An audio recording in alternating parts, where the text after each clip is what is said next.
Boker Tov, Kal Kadosh Venichbad, la suite de nos règles de la fête de Sukkot. Il faut rappeler simplement ici, après qu'on ait mentionné les généralités concernant la mitzvah de Sukkot en général, et particulièrement du premier jour, c'est ce qu'on a fait dans les deux premières halachot. Dans celle-ci, nous rappellerons les points peut-être qui réunissent toutes les choses à ne pas oublier pour la fête de Sukkot. Tout d'abord, il faut veiller bien sûr à aider les nécessiteux par la tzedaka, comme on le fait depuis le début de la fête du Tishri, et ce, afin qu'ils puissent célébrer la fête de Sukkot dans la joie. Le Chachamim enseigne dans le Zohar Kadosh sur Bereshit que Kadosh Baruch Hu rend visite aux nécessiteux pendant la fête. Et lorsqu'il constate que ceux nécessiteux ne possèdent rien pour se réjouir, eh bien, Kaviachol, Dieu se met à pleurer sur leur sort et se retire dans les hauteurs célestes en voulant, en quelque sorte, Chas V'Shalom, détruire le monde. Qu'est-ce que ça veut dire? Qu'est-ce que veut dire ici le Zohar sur cela? C'est-à-dire que s'il n'y a pas dans l'univers des hommes, et parmi l'univers des hommes, s'il n'y a pas au sein même de la communauté d'Israël, des responsables, qui soient des responsables communautaires, des responsables de budget, des responsables sur le plan matériel, et même sur le plan spirituel, parce que c'est une chose à laquelle doivent prêter attention non seulement ceux qui sont en quelque sorte officiellement mandatés pour s'occuper de gestion, mais rappelez-vous qu'il y a trois parmi nos sages qui sont appelés Parnassim. Il y a Moshe, Aaron et Myriam.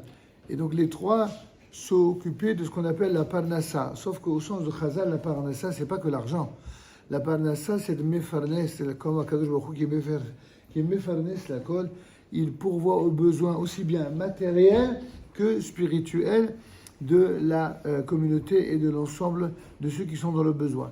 Et donc, si Akadosh Baruch Hu, si Dieu voit qu'il y a des situations où quelqu'un est livré à lui-même, c'est de cela dont il faut craindre. C'est pas celui qui vient demander l'aumône, et des fois même certains avec verve. Ceux-là, au moins, on sait qu'ils se défendent leur beefsteak, si j'ose dire. Mais ceux qui ne disent rien, ceux qui sont déterrés dans leur maison, qui sont souvent pas des maisons qui leur appartiennent, avec des frigidaires qui sont vides, et c'est pour ça que Baruch Hashem, il y a d'innombrables associations qui s'en occupent, mais aussi des yeshivot et autres, en tout cas, et nos communautés qui s'en occupent. En tout cas, tout cela pour dire qu'il faut que tout le monde soit heureux pendant la fête, et il ne faut pas blesser Akadosh Baruch Hu. Si un tel mange et boit, possède les moyens de se réjouir, eh bien, et qu'il a la possibilité de le faire pour les nécessiteux, alors il doit le faire, parce que s'il ne donne rien, à ce moment-là, on va donner immédiatement l'autorisation à l'ange accusateur d'aller poursuivre cet homme, et que Dieu nous en préserve tous. De nombreux et terribles malheurs pourraient s'abattre sur lui, que Akadosh Baruch Hu nous en préserve. Ça, c'était le premier point concernant la tzedaka. Concernant le deuxième point, les décorations. Vous savez qu'on a l'habitude de mettre des décorations de suspendre sous la souka afin d'embellir la souka, et ces décorations sont susceptibles de rendre la souka qui sont non valables si elles sont mises d'une manière qui n'est pas conforme. C'est pourquoi tous les Gdolé Israël, et là en l'occurrence celui qui s'est dit c'est le Rav Ovadia Yosef, il écrit qu'il faut suspendre les décorations de sorte qu'elles soient rapprochées du Srar. C'est aussi rapporté aussi par le Mishnah Berurah, c'est rapporté par tous les grands poskim. Alors certains disent 3, d'autres disent 4 fachim, même en étant mekel, c'est-à-dire en étant licencieux, il faut que ce soit au plus proche du Srar, et donc maximum 4 fachim, c'est-à-dire le tefar, c'est selon les avis entre 8 et 10 cm. Et donc, si on fait une moyenne, on va dire 9, comme ça veut dire 4 fois 9, 36. Donc il faut que ce soit entre 36 cm et 40 cm du toit, et pas en dessous. Si vous avez des guirlandes ou des fruits dont l'ensemble dépasse la distance de 40 cm par rapport au srar, alors là, à l'endroit précis où cela a été fait, on n'a pas le droit de manger en dessous, puisque la souga n'est pas kshera à cet endroit. C'est pourquoi c'est important de se l'avoir. Et donc, lorsque elles sont dans les 4 farim du shkar, eh bien, elles annulent le shkar sur le plan de la halakha. Et il n'y a plus de risque qu'elles rendent la souka non valable, même si elles sont de très grande taille. Troisième point ici proposé, une souka qui laisse passer plus de soleil que d'ombre, eh bien, elle n'est pas valable. Comme le dit là-bas, Tilata Medwa Mechamata dans la Mishnah, il faut faire en sorte que le shkar laisse entrevoir simplement les grosses étoiles, mais malgré tout, si le shrach est épais et que même les grosses étoiles ou même les rayons du soleil ne sont absolument pas visibles de l'intérieur de la souka, malgré tout, restera valable. Mais si le shrach est si épais que même de très fortes pluies ne peuvent pénétrer dans la souka, alors ce cas fait l'objet d'une machloket, c'est-à-dire d'une divergence d'opinion entre nos sages, et il sera bon de s'imposer l'avis rigoureux sur ce point. Il sera impératif de veiller à ne pas construire une souka, pour cette même raison, sous un balcon, car dans ce cas, la souka n'est pas valable du tout. C'est comme on l'avait annoncé dans notre remarque de la dernière halakha. Enfin, quatrième point, la veille de Sukkot, on ne doit pas manger une quantité de pain qui soit supérieure à Kabetza, c'est-à-dire 54 grammes, on l'a déjà vu, et ce à partir de la 10e heure du jour, c'est-à-dire environ 16 heures en Israël ou 15 heures en France, et ceci afin de pouvoir consommer le repas du soir de la fête avec appétit. Il y a une mitzvah de manger avec appétit, c'est une mitzvah qui est dite pour Shabbat et pour veille de Yamim Tovim. Il faut donc s'imposer cette restriction depuis la moitié de la journée de Chatzot Hayom, mais en cas de nécessité, évidemment, on peut se fier à l'opinion souple pour quelqu'un qui aurait vraiment très faim. On aurait le droit de manger un petit quelque chose, mais pas évidemment de se remplir. Le cinquième point, c'est une mitzvah positive de la Torah de consommer le premier soir de Sukkot une quantité de pain, on a déjà dit cela hier, d'au moins kazaït dans la souka.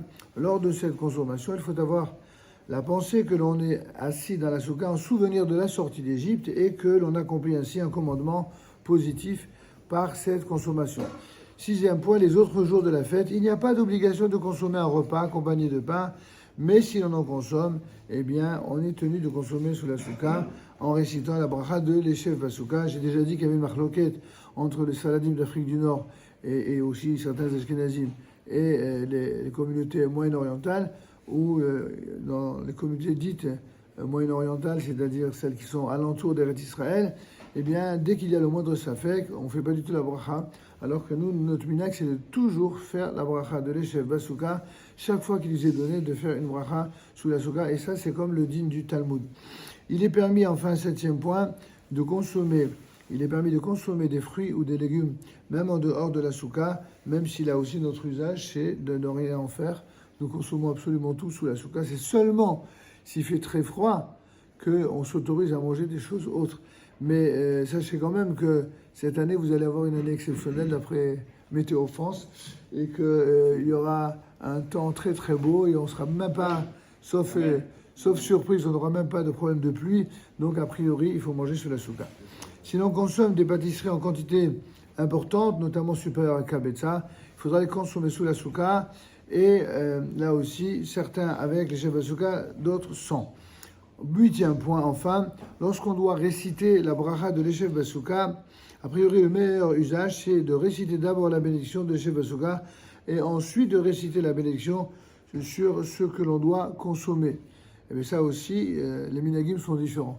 Il y en a qui font comme ça, et puis il y en a qui font autrement, qui font d'abord la bracha sur la consommation et après l'Eshev Basouka.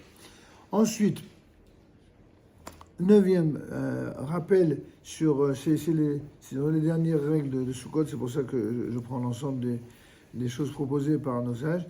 La Souka doit être constituée de 3 parois et d'un shrach, vous le savez, minimum 3 parois, 3 murs et un shrach, c'est-à-dire un toit, la fameuse toiture particulière de la Souka. Chaque paroi doit avoir une hauteur minimale de 10 tfachim, c'est-à-dire de 80 cm, ici, au projet, on a tout ce qu'il faut, ou donc un mètre selon certains, puisque je vous ai déjà dit en fonction de la longueur du téphar, et une hauteur maximale de 20 amot, c'est-à-dire à peu près 29 mètres 60.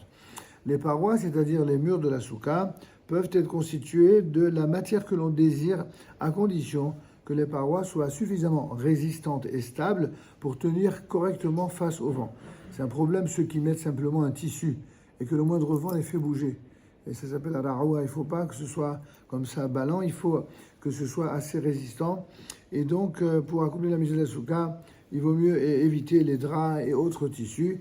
10e point, c'est presque l'un des derniers, lorsqu'on constitue une des parois de la souka avec une chose qui est réceptive, n'est-ce pas, ou réceptrice de l'impureté, comme par exemple le métal ou le plastique, eh bien, il ne faut pas placer directement le srach sur cette matière.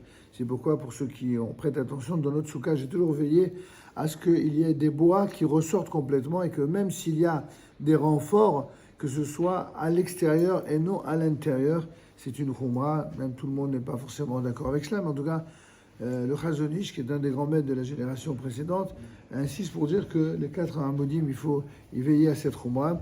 Et ainsi, il faut placer, dans le cas où il y aurait un renfort en fer, il faut placer une planche en bois sur cette matière, de sorte que le srach lui-même soit posé sur la planche en bois et non sur une chose qui soit mekabel et toum'a, encore en fer.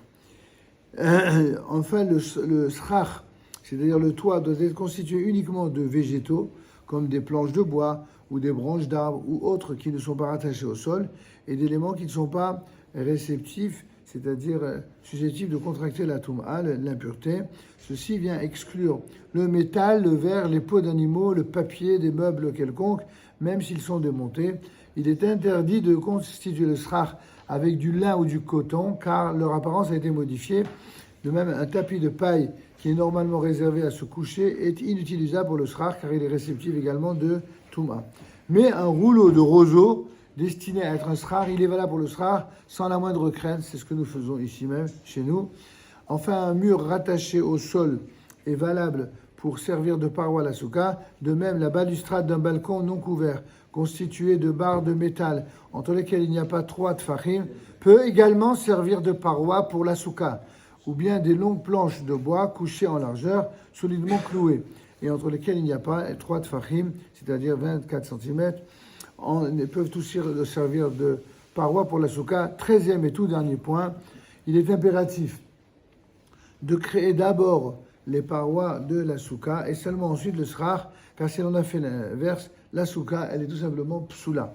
Un point que j'ajoute à cette énumération faite par les chachamim qui dressent la halakha du jour, il faudra que nous ayons toujours en tête que le srach doit être fait par quelqu'un qui est Rami Bnei Berit, c'est-à-dire quelqu'un qui respecte les commandements de la Torah, et quand il met le srach, eh bien qu'il le fasse les shem mitzvat srach asouka, et s'il y a des personnes qui sont là pour monter la soukha, comme c'est le cas dans pratiquement toutes les communautés, toutes les soukhas communautaires, n'est-ce pas?